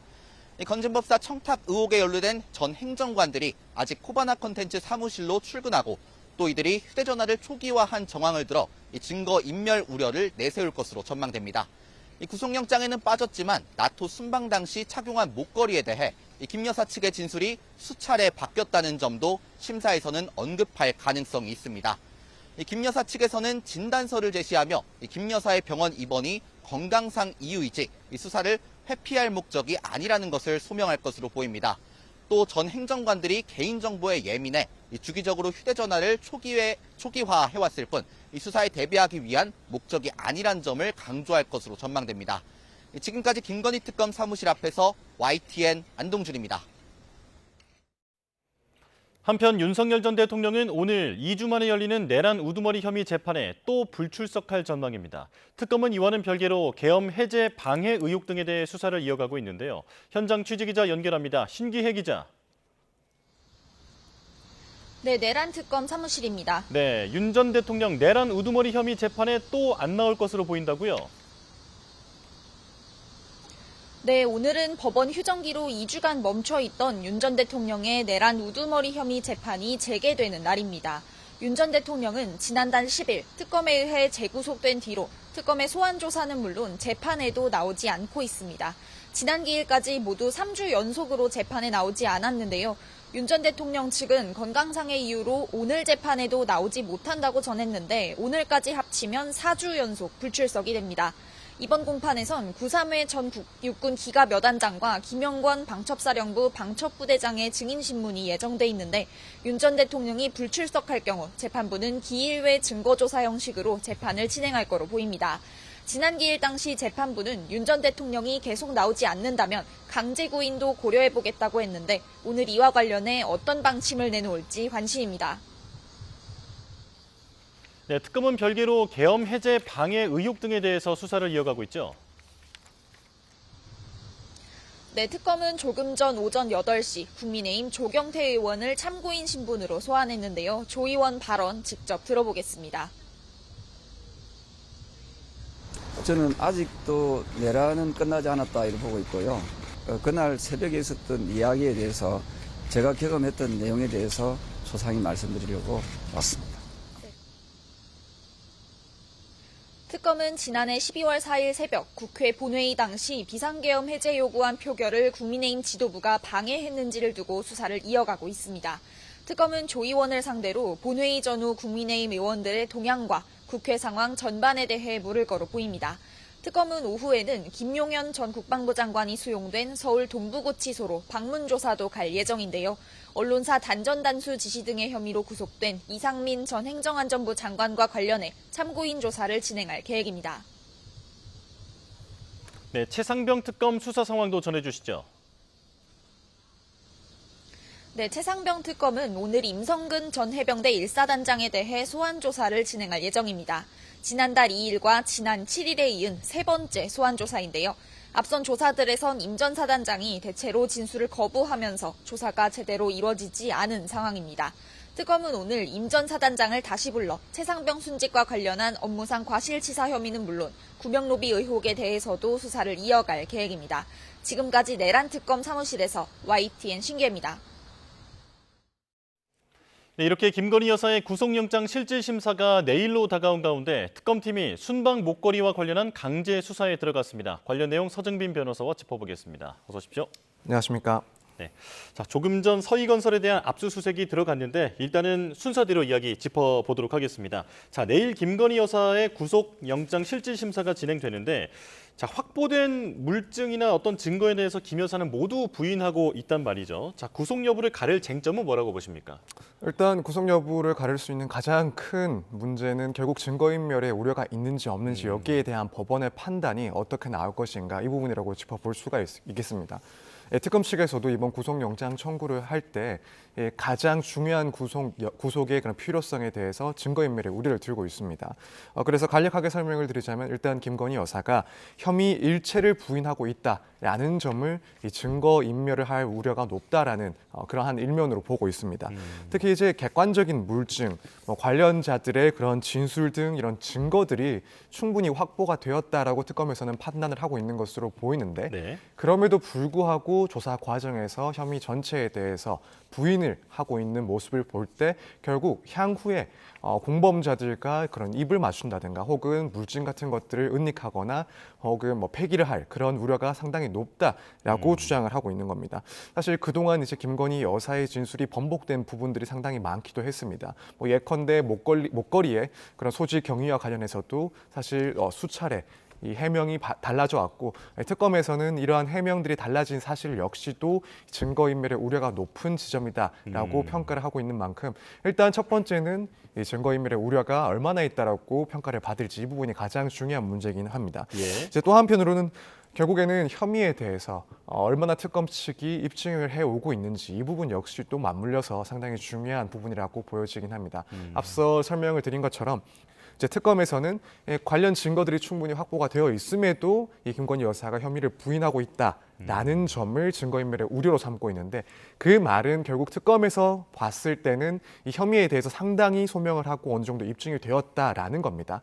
다만 이제 법원에서 봤을 때 실제로 이 혐의점들에 대해서 특검이 얼마나 소명을 했는지 여기에 대해서 상당히 면밀하게 검토를 할 것이고 만약 특검이 주장하는 것보다 혐의의 소명이 조금 불투명하다. 특히 주요 쟁점들에 대해서 중요 사안들에 대해서 아직까지 입증을 해야 될 영역이 많이 남아있다라고 한다면 법원 입장에서 입장에서는 그러한 점들에 대해서는 김건희 여사도 방어권을 행사할 필요가 있기 때문에 이 구속에 대한 필요성을 조금 낮게 볼 가능성도 있습니다. 따라서 이 부분, 그러니까 혐의가 얼마나 입증됐는지 여부도 사실은 상당한 중요한 문제다 이렇게 보고 있습니다. 예, 김건희 여사 측은 증거 없는 무리한 영장 청구다라는 입장인데, 자, 앞서 말씀해 주신 것처럼 어떤 그 영장에 적시되어 있는 혐의가 상당히 소명이 됐을 것으로 지금 추정이 되는 상황입니다. 자, 그런데 적혀 있는 구체적인 혐의를 보면 도이치모터스 주가 조작에서 자본시장법 위반, 그리고 공천 개입 의혹으로는 정치자금법 위반이 있고요. 건진법사 의혹과 관련해서는 특가법상 알선 수재, 이렇게 3가지가 적혀 있습니다. 이 부분에 대한 혐의가 충분히 소명됐다라고 특검은 자신하고 있는 걸까요? 네, 그렇게 보입니다. 이제 사실은 1차 소환 조사에서도 이 관련 이 의혹들을 포함한 5가지 의혹들에 대해서 조사를 할 것이다라고 이제 예측이 되고 있었고, 그 이유 중에 하나가 물론 혐의의 중대성도 있긴 하겠지만 이제 또 한편으로는 이 혐의들에 대해서는 특검이 뭐 상당히 빠르게 조사를 진행을 했을 수가 있고, 또 혐의도 다른 혐의들보다 더 입증이 됐을 가능성이 높다라고 점쳐졌기 때문에 그렇습니다. 예컨대 지금 도이치모터스 주가 조작 의혹 사건 같은 경우에는 이미 이 관련자들에 대해서 대법원 판결까지도 확정이 돼서 유죄 선고를 받은 사건이기 때문에 이 해당되는 사건의 증거 기록 그리고 공판 기록들이 모두 수사 자료로 특검에서는 활용을 했을 것이고, 그렇다면 이제 김건희 여사에 대한 혐의를 밝혀내는데 상당히 기초가 마련되어 있는 상태에서 조사가 진행됐을 것이기 때문에 입증을 할 수 있는 그런 속도나 가능성이 상당히 높아져 있었던 사건이기도 합니다. 그리고 이제 그 밖에 공천 개입 사건과 관련해서, 그 의혹과 관련해서는 사실 명태균 씨 그리고 김영선 전 의원에 대한 수사와 또 한편으로는 재판도 진행이 되고 있는 상황이었고, 따라서 이 부분 역시도 재반 사정, 그 기본적인 사실관계에 대해서는 어느 정도 충분히 판단을 하고 이 특검이 시작된 그런 측면이 있습니다. 따라서 이 부분 역시도 결국에는 다른 의혹들보다도 조사가 조금 더 빨리 진행이 될 수가 있었고, 그만큼 혐의에 대해서도 입증 수준이 상당히 높아져 있는 단계였지 않았을까에 따라서 특검에서 고려를 하던 그런 내용 중에 하나는 결국 이 관련 혐의들에 대해서는 충분히 소명이 됐다라고 판단을 하고 이 부분 구속영장에 적시를 한 채 이제 구속영장 실질을 맞이하고 있는 상황이다, 이렇게 평가를 할 수 있을 것 같습니다. 예. 자, 그리고 조금 전에 들어온 소식이 바로 특검이 서희건설을 압수수색하고 있다라는 거였습니다. 사실 서희건설은 새롭게 등장하는 이름인데 이른바 나토 순방 목걸이의 행방과 관련한 강제 수사로 보입니다. 자, 그러니까 그 오빠인 김진우 씨의 장모 집에서 이 목걸이가 발견됐는데 모조품으로 판정이 됐고요. 그렇기 때문에 특검은 이 목걸이에 진품이 있을 것으로 추정을 했는데 이게 어떤 뇌물이 아닐까 의심하고 있던 거잖아요. 이게 지금 김 여사와는 어떻게 연결이 되는 겁니까? 네, 말씀하신 것처럼 이제 지금 나토 순방 당시에 착용을 했던 그 목걸이에 대해서 추적을 한 결과 그때 착용했던 목걸이인 것으로 추정이 되는 것이 이 김건희 여사의 오빠의 장모 집에서 발견이 됐는데, 문제는 이것이 진품이 아니라 모조품이었다는 겁니다. 그리고 이것이 모조품이라는 것으로 확인이 됐을 때 특검 측에서는 진품은 따로 존재할 수가 있다. 그리고 그것을 추적하기 위해서 좀 노력을 해왔던 것으로 보입니다. 그런데 마침 이제 당시, 그러니까 김건희 여사가 해당 목걸이를 착용했을 당시에 우리나라에서는 이 서일건설 측의 관계자가 해당 목걸이를 한 점 구매를 했던 내역이 확인됐다고 합니다. 그러다 보니 특검 측에서는 이 고가의 목걸이가 실제 구매 내역이 확인이 됐고, 그것이 당시 서울건설 측의 관계자가 구매한 것이다라고 한다면 결국 이것은 이 나토 순방 당시 그 전에 김건희 여사에게 전달돼서 김건희 여사가 착용했던 진품 목걸이가 아닌가라는 의심을 할 수밖에 없는 상황이 된 것입니다.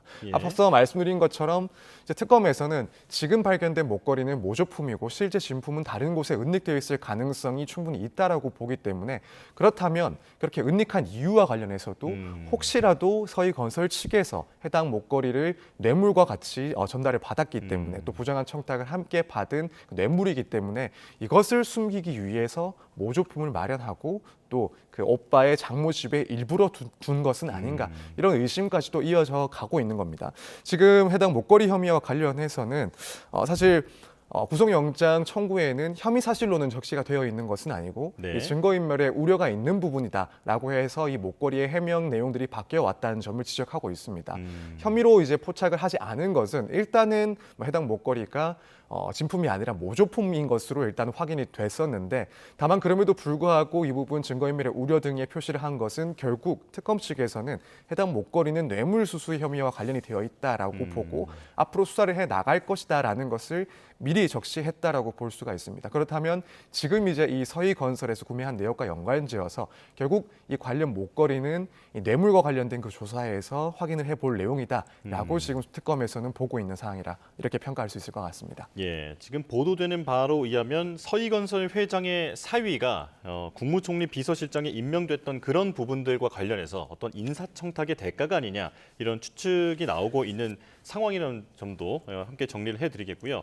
자, 그리고 조금 전에 특검이 이 영장에 적시되어 있는 혐의에 대해서 상당히 자신감을 가지고 있다, 소명의 자신감을 가지고 있다라고 말씀해 주셨는데 특히 이 도이치모터스 주가 조작 의혹을 보면 1원 단위까지도 이 부당 이득에 대해서 산정을 했고 그리고 불법 거래 내역도 3,800여 회나 산출을 했더라고요. 여기서 보면 통정 매매라는 단어도 나오고 가장 매매라는 단어도 나오는데 어떤 부분이 문제가 되는 겁니까?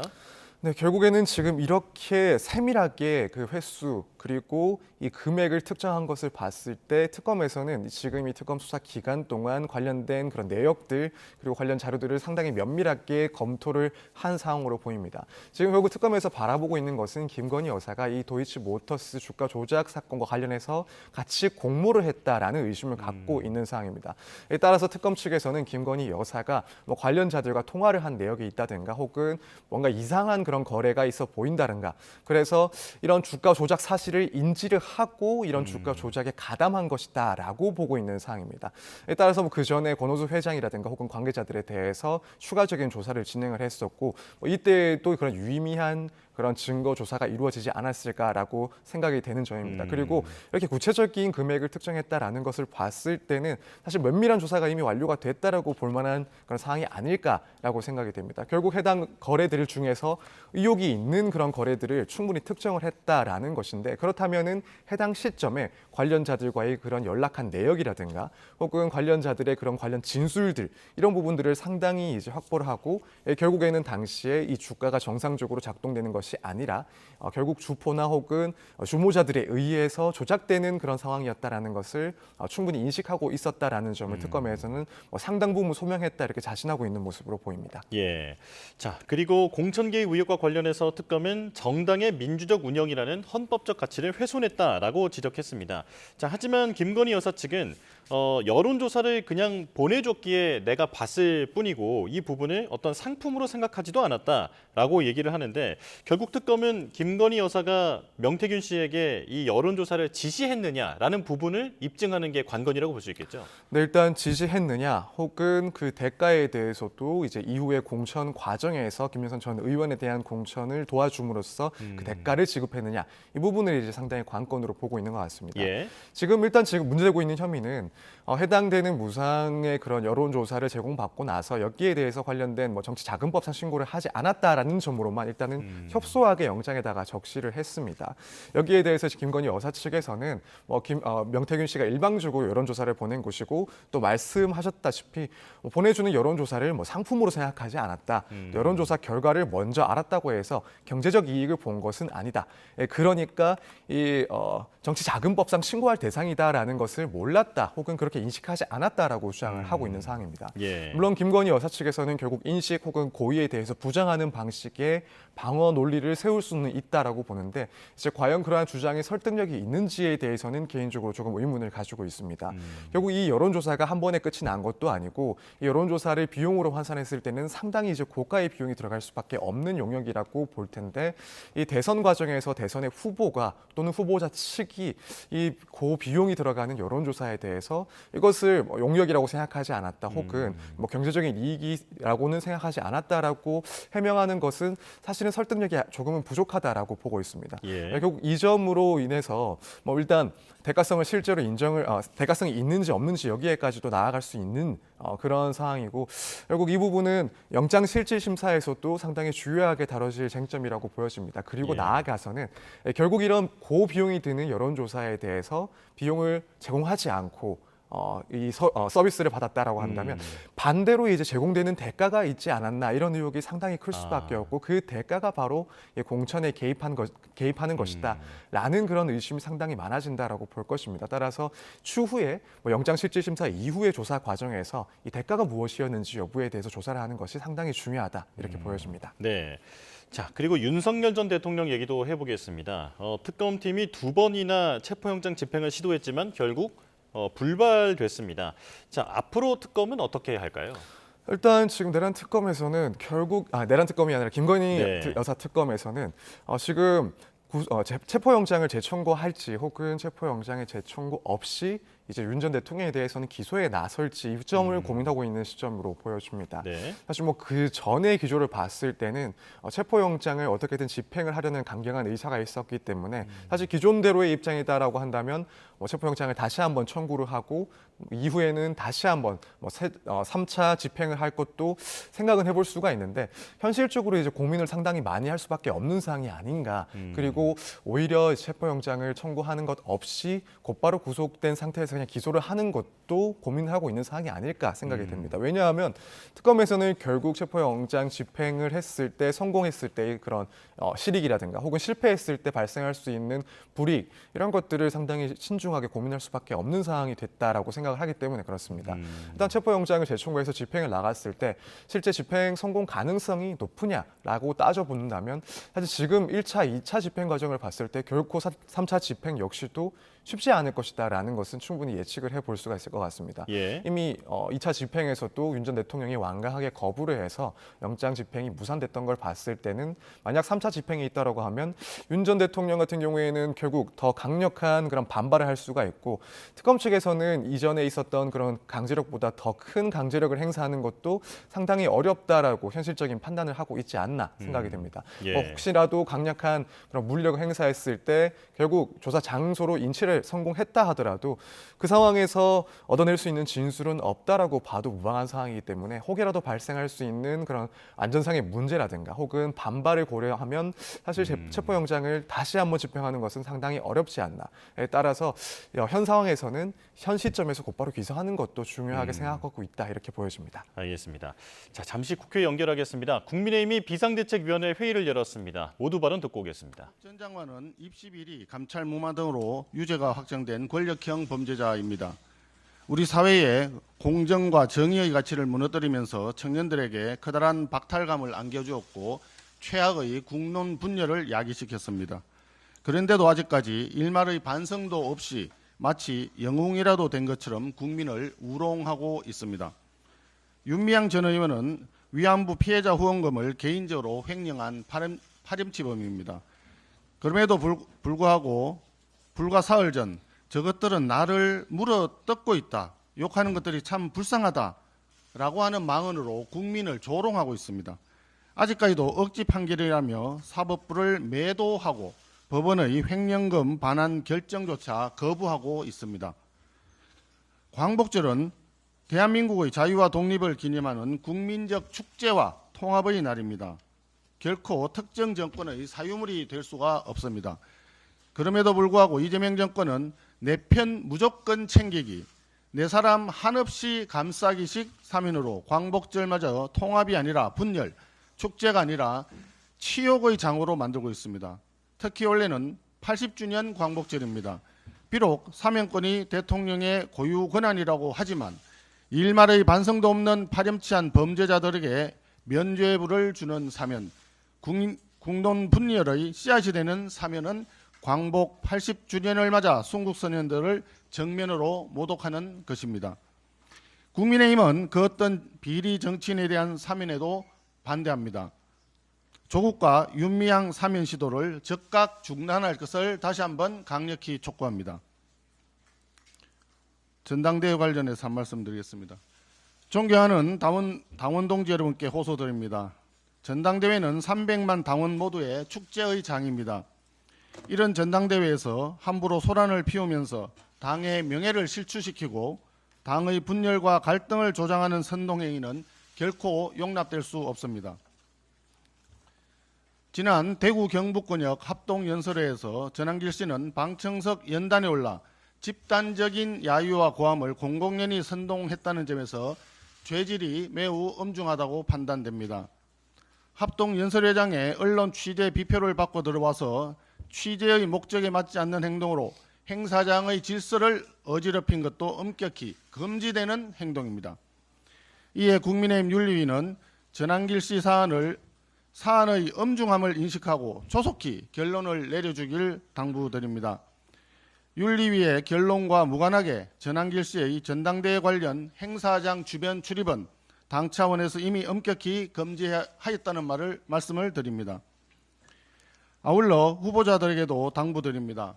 거듭 강조하지만 이번 전당대회의 정신은 통합과 혁신입니다. 모두가 하나로 단합하는 가운데 혁신의 길을 찾고 혁신을 통해 궁극적으로 당과 보수가 하나의 힘으로 결집하는 계기를 만들어야 합니다. 모든 후보자들과 각 캠프는 전당대회 정신에 어긋나는 과도한 상호 비방 발언과 네거티브 선거 운동을 삼가해 주실 것을 재차 촉구합니다. 특히 당의 품격과 전당대회 분위기를 해치는 지지자들의 야유나 고함은 현장에서 즉각 자제시켜주기 바랍니다. 국민 여러분과 당원들께서도 분열과 갈등을 조정하는 후보자들은 표로 응징해 주시기 바랍니다. 이번 전당대회는 지난 대선 패배 이후 침체되어 있는 우리 당원들에게 희망과 용기를 불어넣는 전환점이 되어야 합니다. 그런 점에서 전당대회에 출마한 후보자들은 국민들과 당원들의 분열을 야기할 수 있는 발언도 자제해 주기를 다시 한번 말씀드립니다. 8월 22일 전당대회가 끝나면 우리는 다시 하나가 되어 국민 앞으로 나아가야 합니다. 지나치게 과열된 경쟁이 당의 분열과 퇴행으로 가는 발화점이 되지 않도록 후보자들께서 각별히 유의하고 앞장서서 모범을 보여주기 바랍니다. 앞으로 당 지도부에서도 보다 엄격하게 전당대회 과정을 주시하고 관리하겠다는 말씀을 드립니다. 네, 국민의힘 송원석 비대위원장의 발언 듣고 왔습니다. 오늘 임시국무회의에서 광복절 사면복권 대상자에 조국 전 대표와 윤미향 전 의원이 포함된 데 대해서 공정과 정의를 무너뜨리는 결정이라며 즉각 중단할 것을 촉구했습니다. 그리고 전당대회에 대해서는 소란 행위는 용납될 수 없다며 전한길 씨에 대해서 윤리위가 조속히 결론을 내리길 당부했습니다. 자세한 소식은 곧 정리해서 알려드리겠습니다. 자, 그리고 이어서 증시 상황 보겠습니다. 지난 금요일 차익 실현 매물로 소폭 하락하며 3,210포인트대에서 마감한 코스피가 오늘 다시 상승 흐름을 보이고 있습니다. 증시 개장 화면 보겠습니다. 자, 코스피가 상승 출발했습니다. 3,220포인트대에서 상승 출발했고요. 자, 지금 현재로는 코스피와 코스닥 모두 하락 반전한 상황입니다. 자, 이번 주 우리 증시는 양도소득세 대주주 기준이 어떻게 결정될지 촉각을 곤두세울 것으로 보입니다. 자, 어제 당정협의회에서 민주당이 현행인 50억 원을 유지하자는 의견을 전하자 정부는 조금 더 추이를 지켜보겠다라고 답한 것으로 알려졌는데요. 이게 언제 결정될지는 알려지지 않았습니다. 자, 지난주 코스피는 3,200선 안팎에서 박스권 움직임을 보였는데 세제 개편안 발표 이후에 관망세로 돌아선 모습이 뚜렷하게 관찰되고 있습니다. 거래 대금도 발표 전주에 비해서 20%나 감소한 상황인데요. 자, 환율은 미국의 금리 인하 전망과 맞물려서 달러 약세가 나타날 것으로 보입니다. 지난주 원달러 환율이 1,390원에 육박했는데 오늘은 0.5원 내린 1,389.1원에 개장한 상황입니다. 증시 개장 상황도 이어지는 뉴스에서 전해드리겠습니다. 그리고 수출 속보가 들어왔습니다. 관세청이 발표한 소식입니다. 8월 1일에서 8월 10일까지의 수출입 현황인데 수출이 4.3% 감소한 것으로 나타났습니다. 일평균 수출은 9.3% 증가한 것으로 알려졌습니다. 다시 정리해드리겠습니다. 관세청의 발표에 따르면 지난 8월 1일부터 8월 10일까지의 수출입 현황이 수출은 4.3%가 감소하고 일평균 기준으로는 9.3%가 증가한 것으로 나타났습니다. 경제 소식도 이어지는 뉴스에서 전해드리겠습니다.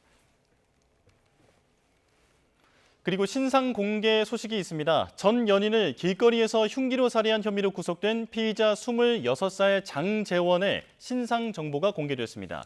대전경찰청은 오늘 오전 9시 장 씨의 사진과 이름, 나이 등 신상 정보를 누리집을 통해 공개했습니다.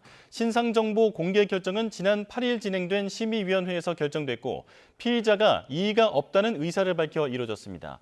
장 씨는 지난달 29일 정오쯤 대전 괴정동에서 전 연인을 흉기로 찔러 살해한 뒤 달아났다가 범행 하루 만에 검거됐으며 경찰 체포 전에 음독해 병원 치료를 받은 뒤 구속됐습니다.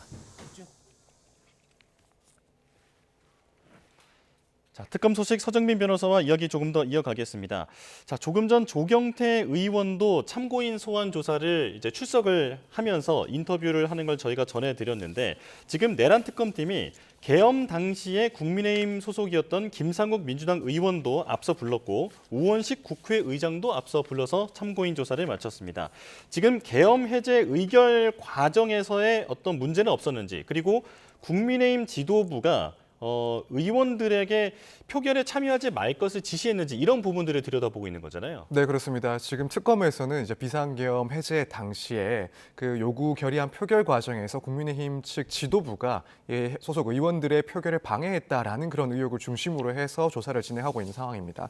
당시 실제로 국민의힘 의원들 다수가 투표를 하지 않았었는데 그 이유와 관련해서 당 지도부의 표결 방해가 있었는지 나아가서는 윤 전 대통령의 직접적인 개입이 있었는지 이 부분을 지금 파고 들어가는 상황입니다. 예. 그렇기 때문에 뭐 당시에 국회에서 계엄 해제 의결안을 처리했던 우원식 의장뿐만 아니라 국민의힘 소속 의원 중 결의에 참여를 했던 조경태 의원이라든가 김상욱 의원을 소환을 해서 당시 지도부에 어떠한 지시를 있었는지 이런 점을 수사를 하고 있는데 지금까지 특검은 행정부 그러니까 뭐 윤 전 대통령이라든가 이상민 전 장관 등 이 행정부 구성원에 대해서 조사를 상당히 집중해 왔다라고 한다면 최근에는 국회 구성원들에 대해서 조사를 하고 있는 힘을 싣고 있는 그런 모양새고 결국에는 국민의힘 측의 의원들 특히 이제 지도부 측에 대해서 수사망이 상당히 이제 확보가 되고 또 신속하게 조사가 진행될 것이다. 이렇게 예측을 해볼 수가 있을 것 같습니다. 예.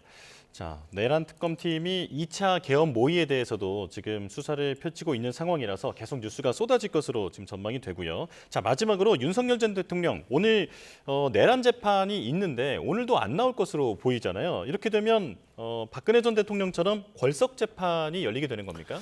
일단 궐석 재판이 열릴 가능성이 상당히 높아 보입니다. 이제 법원에서 판단을 했을 때 실제 강제적인 일치까지도 하기 어려운 사항이다라고 보인다면 그리고 불출석에 정당한 이유가 없다라고 보여진다면 이 궐석 상태에서의 그런 재판도 진행할 수가 있습니다. 물론 그 전까지는 뭐 기일회 증거 조사 방식이라는 그래서 피고인이 일단 출석하지 않은 상황에 먼저 선택해 볼 수가 있는 그런 증거 조사 방식으로 몇 차례 일단 법정 그 절차들을 진행할 수는 있겠지만 사실 뭐 이렇게 4차례 연속이나 불출석을 한 상황에서는 결국에는 궐석 재판을 진행할 가능성이 충분히 있지 않나. 물론 뭐 특검에서는 예컨대 이제 강제 인치를 법원 측에다가 요청을 할 수도 있겠습니다만 사실 뭐 지금 수사 단계에 있어서도 체포영장 집행이 상당히 어려웠다라는 점을 봤을 때 법원에서 강제 인치에 나아가기는 조금 힘들지 않나. 그래서 불가능하다라는 점도 어느 정도 인식을 하지 않고 있을까라고 생각을 하고 있어서 이 궐석 재판 가능성도 상당히 높아진 상황이다. 그렇다면은 윤 전 대통령의 출석 없이도 결국 선고까지 재판이 진행될 수가 있다. 이렇게 예상이 됩니다. 알겠습니다. 여기까지 말씀 듣겠습니다. 서정빈 변호사와 함께했습니다. 고맙습니다. 감사합니다. 오늘 중북부 지방은 구름만 지나는 가운데 일부 지역에만 소나기 소식이 있습니다. 반면 남부 지방은 다시 정체 전선과 저기압의 영향을 받겠는데요. 이렇게 비나 소나기가 내리며 습도가 높아져 후텁지근한 날씨는 계속되겠습니다. 오늘 서울 한낮 기온 31도로 예년 수준 보이겠습니다. 지난 밤 사이 서울과 제주도에서는 열대야가 나타났습니다. 오늘 한낮에는 청주와 대전 30도, 대구 29도가 예상됩니다. 현재 제주도에는 시간당 25mm 안팎의 강한 비가 집중되며 호우주의보가 내려졌습니다. 비는 오전 중에 남부 내륙으로도 확대되겠고요. 오후에는 충청 곳곳에도 비가 오겠습니다. 특히 오후부터는 남해안의 빗줄기도 강해지며 내일까지 이 지역에 최고 100mm 이상, 제주도에 최고 80mm의 많은 비가 내리겠고요. 남부 내륙에도 최고 40에서 60mm의 비가 예상됩니다. 오늘 소나기는 경기와 강원 지역에만 오후 한때 지나겠습니다. 정체전선이 점차 북상하면서 다가오는 수요일과 목요일에는 중부지방을 중심으로 호우가 쏟아질 가능성이 있겠고요. 남은 한 주간 2차 장마와 무더위가 공존하며 후텁지근한 날씨가 지속할 전망입니다. 오늘 제주도를 중심으로는 비와 함께 바람이 강하게 불겠고 이에 따라 너울성 파도도 높게 일겠습니다. 썰물 관리와 안전사고에 각별히 유의하시기 바랍니다. 지금까지 YTN 원희다입니다.